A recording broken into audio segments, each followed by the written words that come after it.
Hello, Sweet Tooth here. I hope your day is going well. Gonna pick up on where we left off on Katawa Shoujo. I know I'm saying that incorrectly, but this is gonna be Act 1.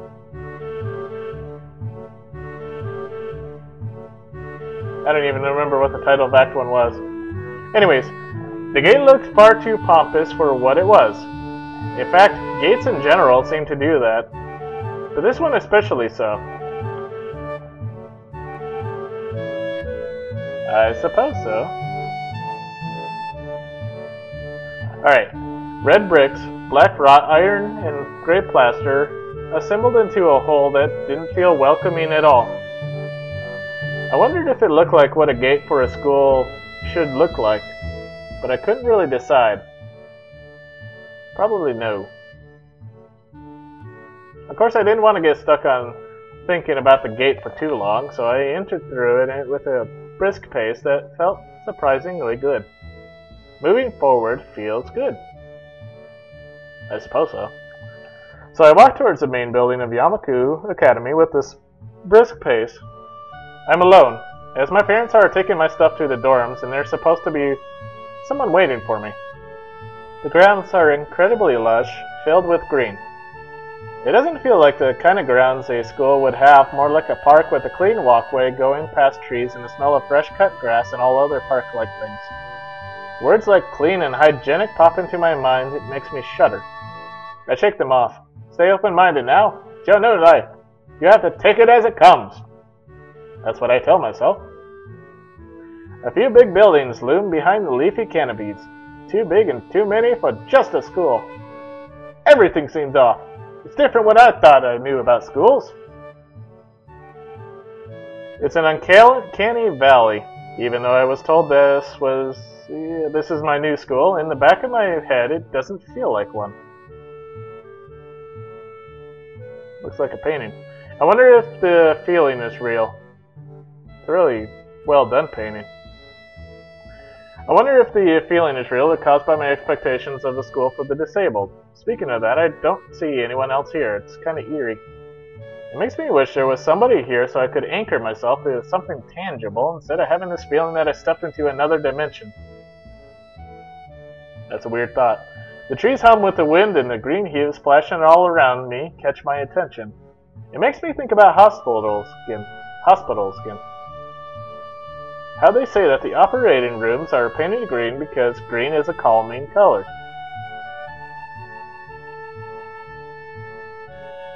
So why am I feeling so anxious, despite all this greenery? Maybe it's this little bit of yellow right here. Only after I stand in front of the haughty main building, I surprise myself by realizing the gate bothered me. It was the last chance I had to turn back. Run! Run for it! Even if I had no life I could return to.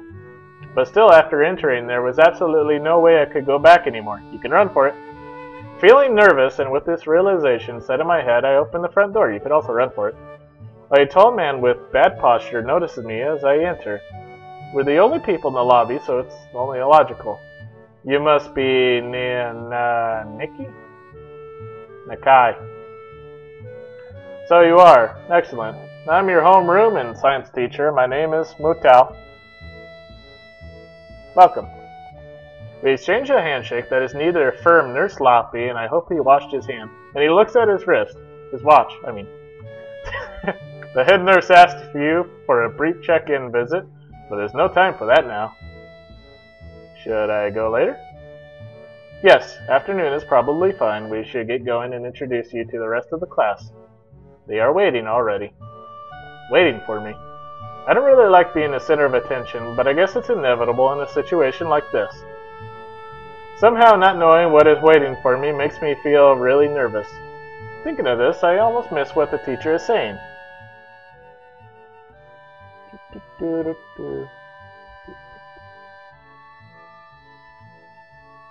What? Do you want to introduce yourself to the class?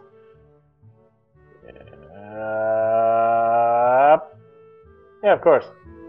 Yeah, sure. I mean, isn't that normal? Of course. But not everyone likes to be the center of attention. I'm probably one of those people, but I guess I should be the one to give the first impression of myself. Right, but it's no problem. Let's go then. My heart is pounding in my chest, and it keeps me thinking about my condition as I follow the teacher up the stairs. The third door down the third floor corridor is marked as the classroom for class 3-3. Mutao opens the door and enters, and I run down the stairs and I escape the school. Good morning, everyone. Sorry I'm late again. I hesitate for a split second at the door, freezing on the spot. Get a grip. This is a big step, I know that, but there isn't any point worrying so much about it, at least not this soon. I follow the teacher into the classroom and look around, partially so I won't have to meet the curious gazes of my new classmates. It's pretty spacious. The ceiling is unusually high, and there's a lot of space left over around and in between the desks. An entire wall taken up by blackboards. What are you talking about? This wall has only one blackboard. And the high old-fashioned windows only make it seem larger. Well, you should probably show those. The students' desks are just standard wooden desks with a shelf underneath for books and wooden chairs with metal frames. Simple and efficient. I stop walking in front of the classroom and face the other students. They all look normal, like students in any other school.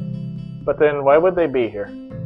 They are probably like me and have something wrong with them, only it's just not immediately obvious. Then I notice that one of the girls seems to be missing a thumb on her right hand. It's a little jarring.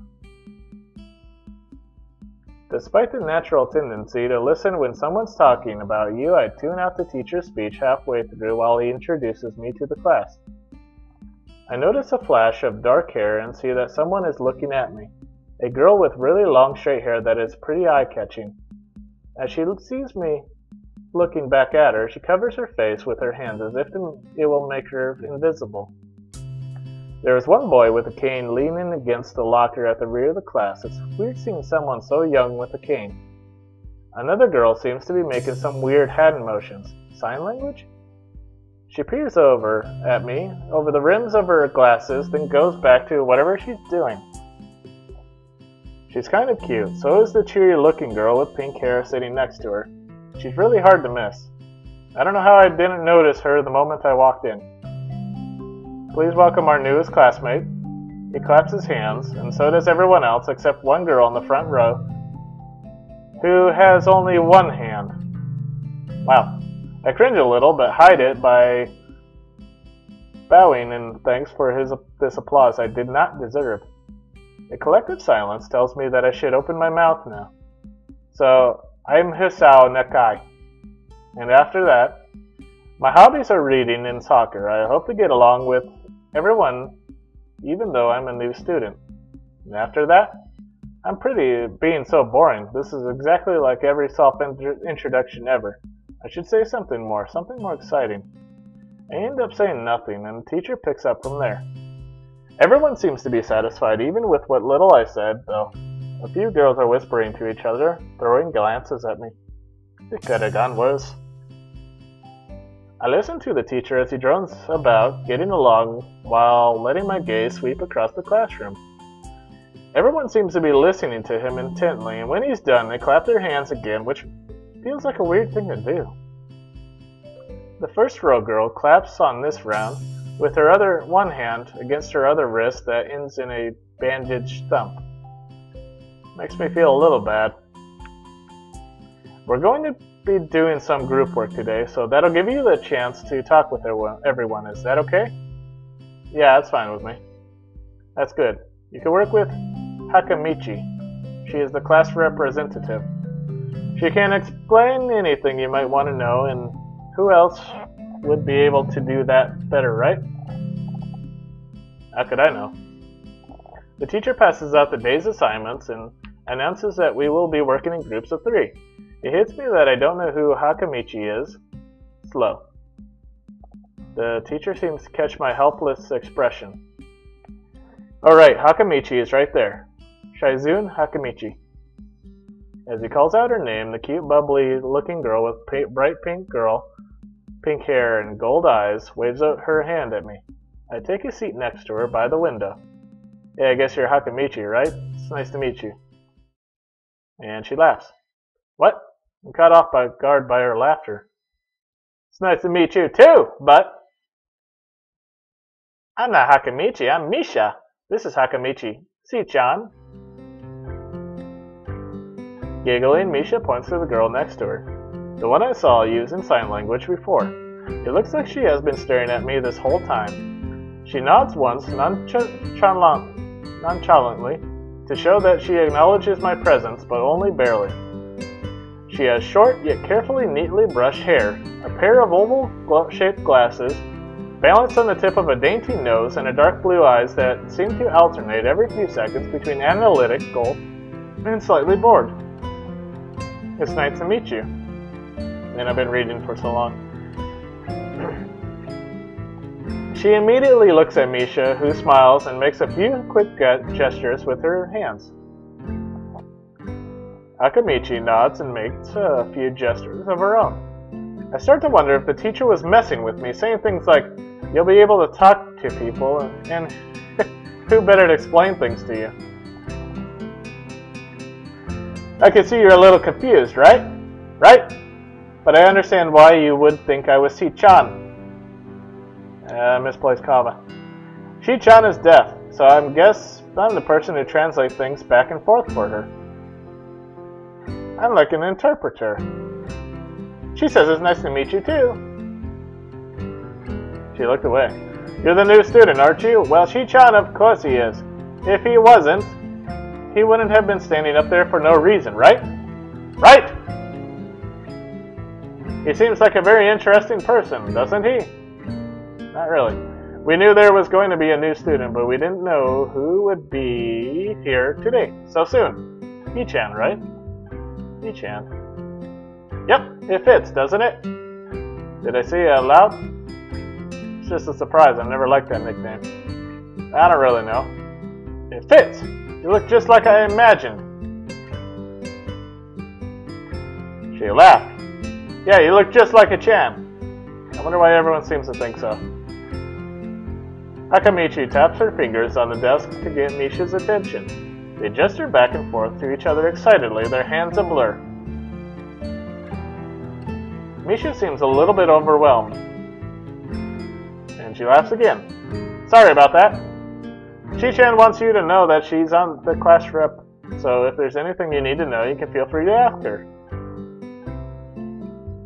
Do you like this school so far? We can show you around a little if you haven't had the time to walk around and familiarize yourself with it. Why was that sentence cut off? Misha stumbles with the hard work a bit, making it stick out in her otherwise fluid translation. Thanks, that would be pretty helpful. Yeah, I just kind of came straight to class today. That's with a frown. And she laughs again.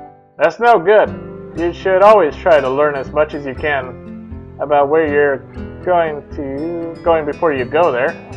Not just with school either. Always! Even if it's a trip to the convenience store.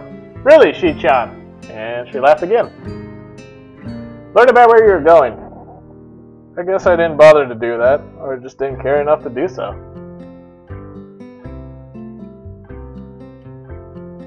They look like drills. I didn't look forward to this, even if I committed myself to go along with half-assedly, but anyway. I don't say anything, and Misha signs something that ends in a shrug. What was that? Seems like it was about me. I feel like slumping over in my seat. Both of them are smiling, but the shrug hit me unexpectedly deeply. You look down. Are you okay? Don't take it the wrong way, please. I hate it when people are afraid to ask questions. That's how people learn things, by asking. Asking for help is perfectly normal, as much as needing help. Stop looking like you just failed a test. And she laughed again. Alright. Oh, and another thing, you don't have to call Shi-chan something so formal like Hakamichi or class rep all the time, just call her Shi-chan. And she laughed again. Okay, maybe that's too casual. Maybe Shaizun would be more appropriate? Yep, Shaizun is fine. Heh, okay, that would be a lot easier for me.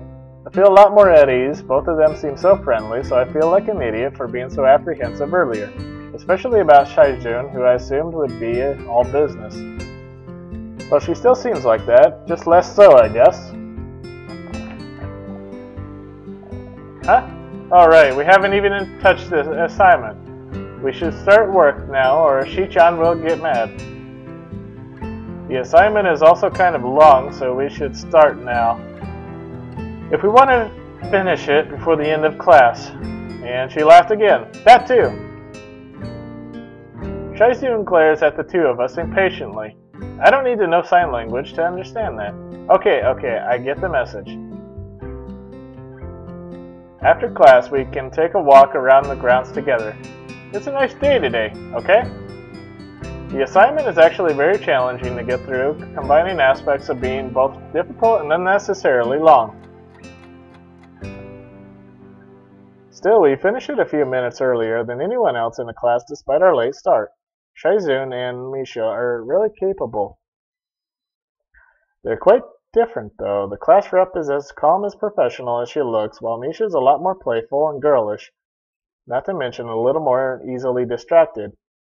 To be honest, the two of them did most of the work. I feel guilty about that. The clock tower bells ring, signaling the end of the period. Time for lunch. Without knowing what else to do, I follow Misha, who is beckoning me into the hall and down the stairs. We descend even below the lobby, where I met Matao down to the bottom floor. Just like everything in this school, the cafeteria seems too spacious and oddly modern in contrast to the classic exterior. Its big windows open to the courtyard towards the main gate. It's the cafeteria! Her enthusiastic statement of the obvious makes people around us stare, but Misha doesn't seem to care, so we proceed to the line. There's a rather long list of menu options, which seems great until I realize that many of them are to accommodate students who need special diets. How nice. It almost feels like I'm back at the hospital, eating portions measured with scientific precision to meet the needs of the patients. I pick something at random and follow Shaijun to a table sitting opposite of her. As I nibble indifferently at the food I'd rather not eat, Misha pokes me in the side to get my attention and points at Shaijun. I don't understand signs, so the point escapes me. Maybe looking at a person who talks to you is proper and polite? Do you want to know something? What? About anything. We're your guides, so you should ask us if there is something. I wonder. Yes, I do wonder. Ask about the library. Oh yeah, is there a library in this school? Lately I've gotten into reading a lot, so I'd like to check it out. Misha gives the kind of frown that makes it clear she doesn't consider reading a healthy hobby. Reading is a healthy hobby, but then picks up her smile again. There is. It's in the second floor. We can show it to you sometime. Thanks. I return to my food while the girls talk between themselves. Misha and Shaijun sign back and forth very animatedly, throwing sideways glances at me, but Misha refrains from translating. Maybe they are talking about secret girl stuff or something. I quickly notice a conversation and sign is not enough to fill a silence. We arrive in the classroom early, but we're not the first. That dark-haired girl I noticed before is slumped over her desk at the last row. She jumps a little when Misha crashes into the room with the elegance of a rhino. She shrinks deeper into her seat. I can feel her tension all the way from here, as if she were slowly turning into stone just from our presence. Misha and Shaijun either don't notice or don't mind it as they walk directly past her to their seats and begin to converse. I'm left wondering about her even when the classroom slowly fills with other students and finally the teacher. Getting into the rhythm of school feels strange. It's as if my brain remembers how this is done, but my body doesn't. Towards the end of the class, I start yawning and counting the minutes left. I shouldn't be this tired on my first day of school. Maybe it's the long time spent in the hospital that made me feel like this. I'm even feeling physically weak and lifeless. Before long, the final bell rings. School is finally over for the day. Besides me, Misha and Saijun are having a short conversation. After a bit of deliberation, Misha turns to me. Unfortunately, we can't stay and show you around today, Hee-chan. We've got to hurry already, since there's a lot of work for us to do. You'll find your way around here, I'm sure of it. Oh wait, the teacher said I'd have to see the nurse. Where do I have to go? Is that so? We can at least show you that much. Come on, the nurses have their own building, so we can have to go outside. We join the flow of students making their way down the stairwell and outside, with the girls pointing out other senior classrooms in the same hallway as ours. When we get outside, the girls make their way to the smaller building right next to the school. From the painting, I have no idea where that is. It's built in the same style, so it looks like it's actually a part of the main building. This is the auxiliary building here. There's a lot of official and important stuff inside, like the Yamaku Foundation office and all the nurses' offices. You even have a swimming pool. How is that official? Don't be silly, Hee-chan. It's for physical therapy, of course. Anyway, all the nursing staff facilities are in there too. The head nurse's office is on the first floor.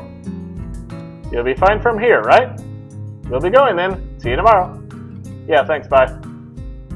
A whole building for stuff that has nothing to do with the actual education? I guess it's necessary for a place like this. I walk in, hoping that this really will be only a quick visit like the teacher said. On a white door on the left is a green cross with the text, Head Nurse, and a nameplate. A voice from the inside court responds to my knock almost immediately, but I can't quite make it out. It sounded a bit like an invitation to open the door, so I invite myself further in.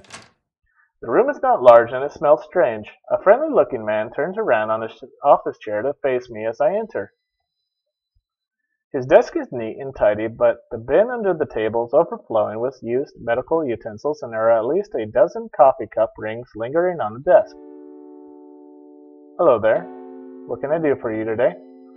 He is young-looking and sort of rugged, but the dimples in his cheeks wash that expression away when he smiles. Are you the nurse? He smiles like a person who has heard this same question hundreds of times. Why, yes, I am. It says so on the door, no? You can call me by my name or just a nurse like everyone else. Of course, I shake off my confusion, realizing I probably should grab his extended hand. His handshake is rather firm and friendly. Right, I'm a new student and my homeroom teacher told me to come and meet you. My name is Hisao Nakai. His eyes light up with revelation and he snaps his fingers. Oh, you're that Nakai! I was just reading your file in the morning. Some kind of chronic arrhythmia and related congenital heart muscle deficiency, right? He gestures me to sit down in a vacant armchair in front of his desk. Yes. Good. Well, you've probably been briefed about the school enough, so I'll just go over this quickly. We have all kinds of facilities available, mostly physical therapy and such. There's always someone from my staff around, even at night, so never hesitate to call us if there is a problem. The famous 24-hour nursing staff. Wow, this is like a hospital. Well, not exactly. For instance, we don't do brain surgery here. His joke feels so out of place that I'm left thinking why he even said it. Yeah, just that it's really weird, so to have it so many medical people at a school, you'll get used to it. I'm not so sure of that myself, but I don't let the nurse know it. Now, let me just find your file again. While he's searching for something from his computer and shuffles sacks of papers around, I let my gaze wander around the room. It's the epitome of generic, I'd like to say. Beige walls and ceiling, dark gray laminate flooring, and all the equipment you'd expect from a school's nurse's office. Even the ridiculous educational posters are hanging on all four walls, reminding me of to eat properly 3 times a day, and from all the food groups. Well, that kind of looks like an egg man. Like there's a face right there. Smiling, the nurse draws a thick file from a stack of similarly thick files and opens it.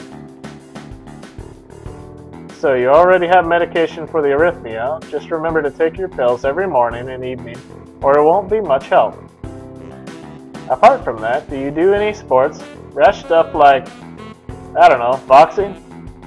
He grins to his own joke, but I don't. Well, I played soccer occasionally with some classmates. Alright, I'm afraid I'm going to have to recommend you refrain from doing that. At least for the time being. No. My lack of reaction makes him raise an eyebrow, but really I'm not too bothered by him forbidding me to kick a ball around. I guess I never did it out of a burning passion for the sport, just to have something to do. Any kind of concussion might be very dangerous to your heart, and risking another attack is not a good idea. Was the previous one caused by a sudden concussion to the chest area? There is no mention of the cause in your papers. Not exactly. I sidestep the question acceptably, and he glances at me over his papers with a more serious expression on his face. Still, you need to keep your body healthy, so some exercise would do you some good. We have physical therapy and such available, as I said, but I don't think you really need such heavy measures. Just get some light exercise regularly. Brisk walks or even light jogging, jumping rope, that sort of thing. Swimming maybe. There's a pool here. So I was told. You were? Very good. At any rate, I'm sure you've been told this before. You just need to take care not to overexert yourself. He wags his finger to emphasize the point. No need, really. I've heard this 1,000 times already. Absolutely no unnecessary risks. Take care of yourself. Okay. He goes over my papers one more time and sets them on the desk, obviously content. Good. That's it then. Come meet me if you ever need something. I'm ushered out before I even realize it. A quick visit indeed. I end up standing in front of the main building and the auxiliary building, although to my eyes they still look one and the same. It's the first real look I get at the other students, so I watch people coming out of the school going towards the gate or the dorms. Everyone seems to know where they are going, and I still keep thinking that most of them don't look too special for being students at a special school. Then again, neither do I. Does that make me one of them? One of us? I should go somewhere, too, to prevent me from getting lost. It's around dinner time, but I feel tired instead of hungry. The weariness in me only grows as I trudge towards the dorms set a little way apart from the main building complex. There is a garden of sorts between the school and the dorms, shrubbery, flowers, and that overbearing smell of fresh-cut grass that fills the atmosphere. It dawns on my tired mind that the smell feels novel because I haven't been outside at all for so long. The dorm building is big and made of red brick. Like the others, it feels way too pompous for what it is, so I push forward, going inside. It takes me more time than necessary to fish out the key I was given from my pocket. Room 119. Despite the ornate exterior, the inside of the dorm is fairly new, functional, and boring. Just like in the main building, the halls and doors are wide to accommodate wheelchairs. The same goes for the elevators at the ends of the hallways. I poke my head around the corner of the common room door. Inside, a few students are watching the television. One nods and gives a quick hello before turning back to the TV. Seems that only the girls around here are sociable. I suppose that's perfectly fine with me. I climb the stairs to the upper floor. Here, small corridors branch off from the main hallway. Each of these minor halls seems to have a toilet and shower as well as 4 rooms. About halfway down the hall, I spy room 119. The nameplates on the rooms adjacent to mine are blank. I guess there are just 2 of us here. Light shines from below the door of room 117, so I knock lightly. Hello, is anyone home? From inside I hear a few movements, then the clicking of way more locks than I thought these doors had. After a moment, the door squeaks open. A bespectacled boy is standing in the doorway. He is looking at me very intently through his extremely thick eyeglasses. Who is it? Blind? No, at least not completely. Why would he have eyeglasses if he was? He leans closer to me until our noses are almost touching. His breath stinks of garlic. Hisao Nakai. I'm moving into the next room. I thought I should introduce my... His face suddenly brightens in realization, and he stands back upright, thrusting his hand out in a smiling greeting, almost straight to my diaphragm. Oh, sup, dude? Name's Kenji. Hi. I take Kenji's sweaty hand and shake it, still a little rattled by the sudden change of attitude and vehement welcome. There were some suspicious-looking people going in and out of your room earlier. It was probably my parents. Your parents? You sure? Because they could have been some other people, too. Can't judge a book by its cover. His out-of-place proverb is left hanging between us awkwardly as I try to think of some way to respond. I'd say the chances are high enough. He shudders and makes some exaggerated hand gestures.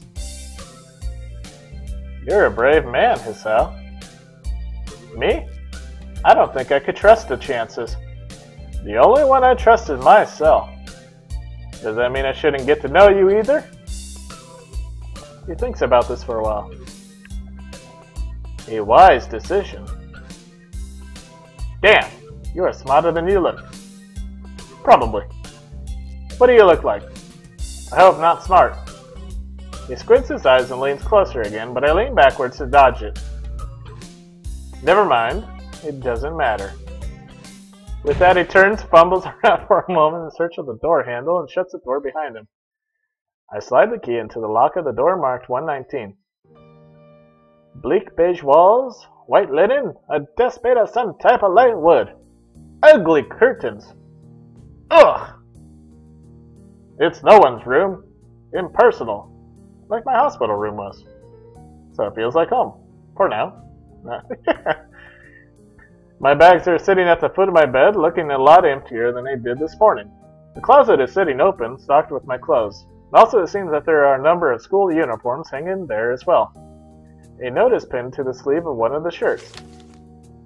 Hi, Ichan. We've unpacked your things and made your bed. They said that if these don't fit, then you should go to the office tomorrow. If you have any problems, you can always call us. Love, Mom and Dad. They didn't even see you off? You know, like one last hug or something? I don't know. It seems like if you send your kid off to this school for the disabled, you would give them one last hug or something. I don't know. Well, at least I don't have to worry about unpacking. I kind of hoped I would have. Then there would be something to do. Still too early. I think this is drawn. It's a really good drawing. I put if that is a drawing, I mean, it almost looks like picture quality. But it's just the blanket kind of shows that it's not a picture. I put the note down on the desktop and lie down on the bed feeling drained. Lying there makes me want to read something, but I have nothing with me. I wonder if the hospital conditioned me for wanting to read whenever I have nothing to do. The restless urge just keeps growing until I have to stand up. Maybe stress or something. I was pretty nervous about it before coming in for the entire day today too. I still am, I think. Damn. I have to distract myself somehow, so I won't be this unnatural all the time. Tomorrow I'll go borrow some books from the library. Yeah, I'll do that. But for now. The bottles of medications, neatly arranged on my night table, catch my eye. I pick up one and shake it just to hear the contents rattle inside and then read the glued-on pharmacy label. Hisao Nakai, 2 tablets daily to stay alive. It doesn't really say that, but it could just as well. It's kind of twisted, having your life depend on chemicals like this. I resent it a little. But what choice do I have? With a sigh, I begin my new daily ritual of taking the right number of pills from each bottle, being careful to check the correct dosages. I lie down again, feeling hollow and uncertain, and after that I keep staring at the blank unfamiliar ceiling for a long time. It doesn't start looking any more familiar, not even after darkness falls and long shadows draw across my room like fingers. The sheets feel slightly more comfortable, warm and nest-like, against the chill that passes for room temperature here. Soon the lighter shade of darkness that is the ceiling looks like every ceiling does at night and becomes the only thing I recognize anymore. The night beckons me to sleep, and I feel the coldness of unfamiliarity and fear creeping up my spine once again. I keep drifting further away from the world I knew.